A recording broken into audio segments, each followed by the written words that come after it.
বিজ্ঞানের দৃষ্টিতে মৃতদেহকে কবর দেওয়ার ঠিক 24 ঘন্টা পরে মানুষের শরীরের ভিতরে এমন পোকার উৎপত্তি হয় যা মৃতদেহের বায়ুপথ দিয়ে বের হতে থাকে।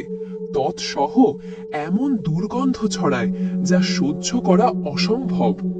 আর এই দুর্গন্ধ পোকার সমগোত্রীয় পোকাদের নিমন্ত্রণ দেয় দুর্গন্ধ পেয়ে।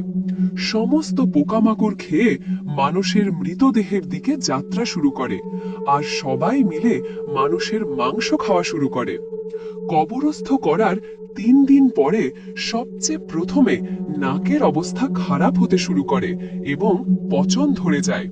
6 দিন পরে নখ খসে পড়তে থাকে, পরে চুল খসে পড়া শুরু হয়।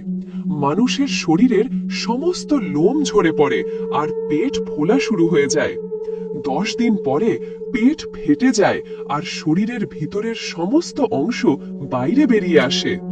7 দিন পরে মৃতদেহের শরীরে সমস্ত মাংস শেষ হয়ে যায়। মাংসের শরীরে এক টুকরো মাংস অবশিষ্ট থাকে না। 20 দিন পরে সমস্ত হাড় একে অপরের থেকে পৃথক হয়ে যায়। 1 বছর পরে মানুষের শরীরের সমস্ত হাড় মাটির সঙ্গে মিশে যায়, আর যে মানুষের মৃতদেহ কবরস্থ করা হয়েছিল তার সমস্ত অস্তিত্ব মুছে যায়।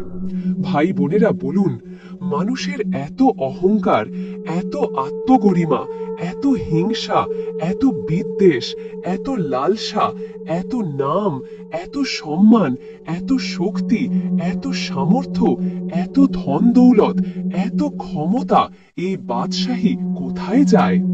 সব কিছুই মাটিতে মিশে যায়। মানুষের অস্তিত্ব বাকি আছে, মাটি থেকে সৃষ্টি মাটিতেই মিশে যায়।